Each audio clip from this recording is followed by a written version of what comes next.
everybody, this is the Sliders Review. I'm here today to talk about Black History Month. The month that is a celebration of my people, because I am a black man and everything. And it's about all our accomplishments, all the oppression that we have gone through over like centuries of living in like America and stuff like that. And even till this day, we are still being oppressed. And so I'm here today to talk to you about certain characters or TV shows or episodes that revolve around Black History Month that I personally enjoy.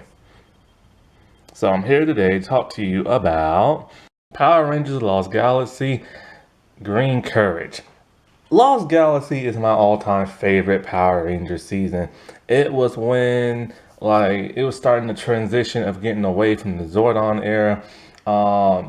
The theme started to get more mature, slightly dark, and as each season kept going, it started getting darker and darker until about Wild Force came in and everything started getting light again, and then things got really light in the Disney area. But this was when Power Rangers was in this renaissance time around this period in the late 90s. And I just love Lost Galaxy. It had like a Star Trek theme to it. Sadly Zordon couldn't be in this because he died in space. Alpha 6 is still in this thing. They had the Astro Mega ship, so it still had tie-ins to the Zordon era. Also, something, even though I'm a huge fan of Bulk and Skull, it started seeing the decline of them, which was a good thing because it made no sense for them to still be in this show and, be incorporated with all these characters. It's just that they didn't fit. Similar to how Bulk did not fit in Power Rangers Samurai, it just made no sense and everything. And so, even though Bulk him and the Professor are on the Terra Venture, they roles are very, very reduced to the point where Bulk just stopped showing up in the show. And I was just kind of like, well, wow, where is he at and stuff. And so even the point to where the actor who played Skull realized, there's really no point. And he wanted to do other things, and it was time for him to depart. So I don't blame the Bulk character for still being in the show, but it was just kind of at the point where it's kind of like, it makes no sense. Bulk doesn't know none of these people. And all of a sudden he wants to live in outer space and in a different planet. It just made no sense.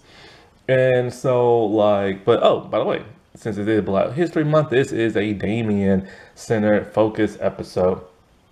Damien is the Green Galaxy Ranger. And the thing about him is that he is an engineer, he's a mechanic. And he is extremely good at what he does, and he loves fixing things with his hands, and he loves getting dirty. How much? There's always dirt on his face, like big greasy oil stains on his face. The actor has said he's a very clean man, so he did have to dirty up his face in every episode. I think there's only one episode where his face isn't dirty. Now, at first when I saw the dirt on his face, I'm just like, what is that on his face? Is that like a giant birthmark or something like that? I didn't know. And so what's interesting about this is that the Rangers, only 3 of them are acquainted with space type stuff, but they've never traveled in space. All of them are traveling in space for the first time, and they have no mentor. This is one of the mentor-less seasons, and Alpha is there as an assistant, but Alpha role is reduced. So I still think TJ could have been the Red Ranger doing stuff in space because look, they didn't know anything about space. Maya is the only alien on the show. And she doesn't know nothing about space because she's never left her planet. She didn't even know aliens existed and stuff until she encountered the Rangers, even though she looks human, just like Andros and Zane.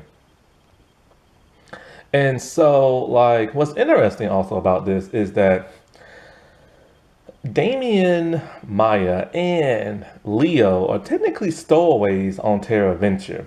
They was never part of this the space program, like Kai, Mike, and Kendricks, and they was never part of the program to seek out a new world and stuff.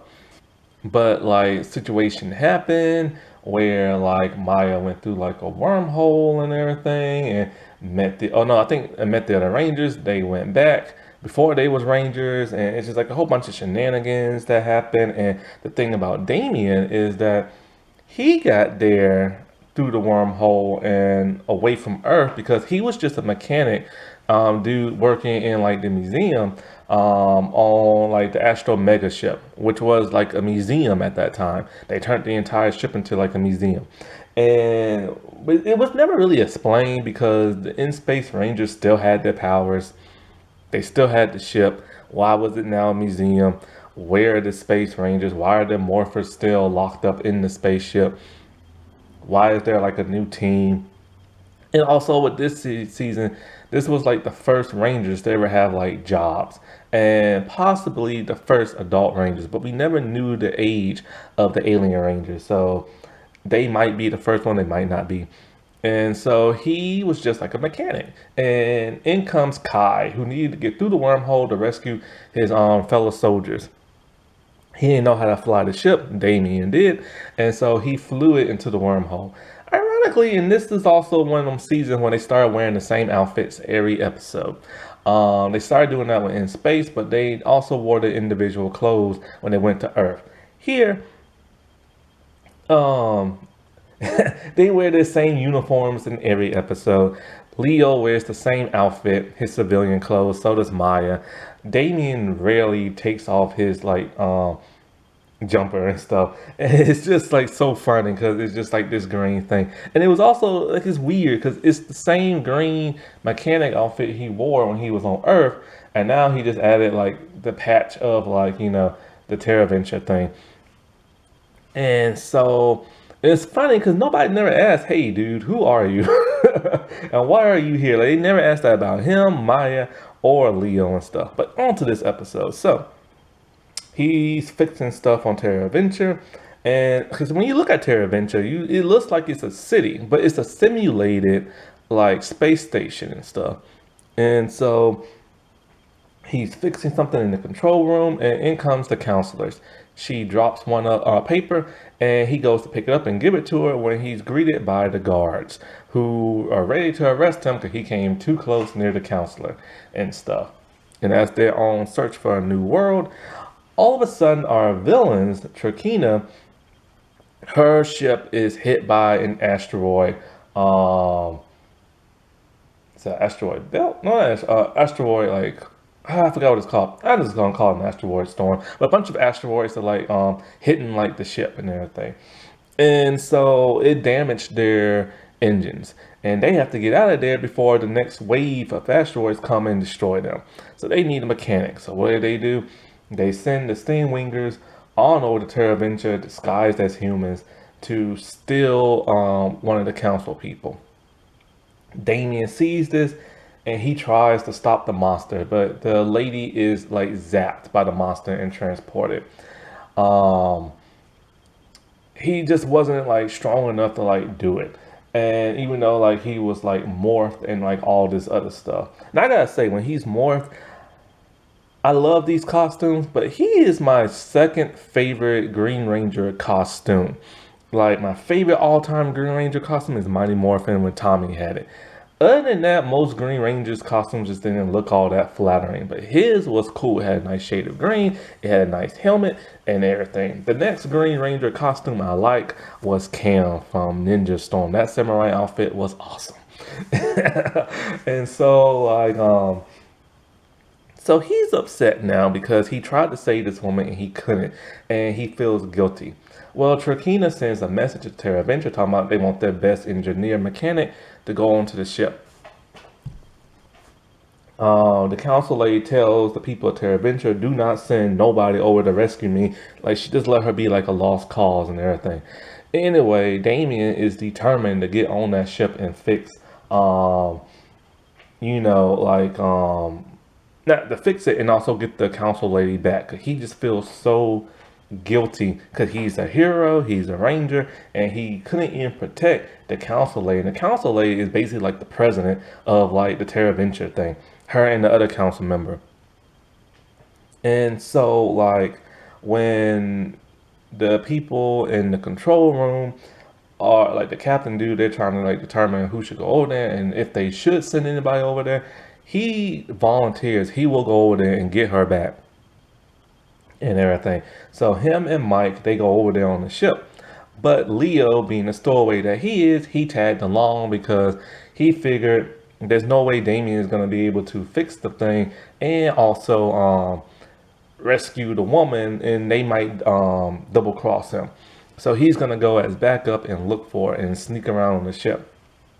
So Damien goes there, which is by the surprise of Trakina and everything, because she knows he's a ranger. So anyway, he goes and he fixed the ship. Now, one thing that don't make no sense is how he knew how to fix that ship. One, it's an alien ship, and two, it's a techno-organic ship. Half of it's technology, and the other rest is organic, because it's in the shape of like a scorpion. Yeah, I think it was in the shape of a scorpion, or one of those little Ewok thing. I guess in like with them little stingers and stuff. But yeah, somehow he knew how to like to fix it. But well, I mean, I guess if Billy was a human and he ain't know nothing about space and aliens, but yet he could fix alien technology, then hey, why not Damien? You know what I'm saying? So he is literally as smart as Billy in the engineering field and stuff, but not in the science field. In fact, this season, Damien is really considered like the Billy figure, like the Blue Ranger who's smart, but he's not smart in a scientific kind of way, just more of an engineering, mechanical kind of way and stuff. This was also around the time when they stopped having those like, really, really genius smart rangers and stuff. And so as he's fixing on that, Leo rescues like the woman. And so after Damien fixes the thing, of course the double cross is in. They want to like destroy him and the councilwoman, but they find out the council lady Ramirez is now gone. And so Damien hightails it on out of there. He does this really cool maneuver where, cause he's trying to fight like the monster. The councilwoman is there. Leo's like, trying to get her in the ship so they can flee. But then she like trips up the monster like with a box. And Damien does this cool maneuver where he runs, he bounces off the wall, he grabs like this giant tube, like a vacuum tube, and he blows some type of like steam on like the monster. It's like a really cool move. I don't know how much of that was him and how much was the stunt double, but it was a cool maneuver. So then they get back to Terra Venture. Trakina sends the monster there to like, I think his name is Cannonball or something like that, to like destroy Terra Venture. That's what they always do. And so Mike has now already transformed into the Magna Defender. And he's like the additional like ranger type and everything. So he's there. He's trying to defeat the monster. He can't. In comes the other rangers. And it's just like they're all fighting one another. And then boom, they call on the Lights of Orion. The Lights of Orion is kind of like a booster mode for them. It's not. It's kind of like a battleizer, kind of not. Because later on, the Red Ranger will get his own battleizer. The second one in the entire series. And so, like, what's really cool is that Damien gets to lead the charge and fighting the monster with the Lights of Orion. I've always liked Damien's fighting style. It's very like aerodynamic because he has the Condor Zord, and so he's always flipping around and that he's not flying, but he'll jump, leap, and almost like he's flying, and he'll hit somebody with like his maneuver. And he gets to lead the charge with the whole lights thing, which is ironic because it's mostly Leo who gets to do that. And so when they do the power up mode, all the rangers combine to like a giant fireball, and boom, they hit the monster. Only Maya was the only other ranger to do that and stuff. So that was really cool. And then what's even cooler is that, he got to use two Quasar sabers to like also help defeat the monster. And I love Quasar sabers, man. Hasbro needs to hurry up and make those things, because I want one bad. So after the monster is defeated, or actually the monster's not defeated yet, because he turns big. And so they call on the Zords, and once again, Damien is taking lead in the Megazord, which is something only the Red Ranger does. So that's kind of cool. He gets to take the lead and all that. And so after the monster is defeated, him and Leo are working on like something on Terra Venture. I don't know why Leo's working on it because Leo doesn't know anything about like mechanic type stuff, but he's just assisting. And so, um, that's one thing they always bug me. They always make Leo too perfect sometimes in this show, where he's able to do anything when he doesn't have the skill set to do none of this stuff. That's one thing that always bugged me and stuff. And so, the council people come back to him. And so Damien thinks he's in trouble because he disobeyed the lady's orders when she didn't want to be rescued. And so she hands him and Leo a medal for their bravery, which is like awesome because he just, he's just the lonely mechanic dude. Like he never thought all of this would be possible. He never thought he would be a Power Ranger. He never thought he would leave Earth. Don't know what happened to his family because they wasn't on the program to go to outer space and stuff. And it's just like, it's kind of cool because he was like the dude on the bottom, and now he's the dude on the top. You know what I'm saying? Happy Black History Month, everybody. I'll talk to you later. Bye.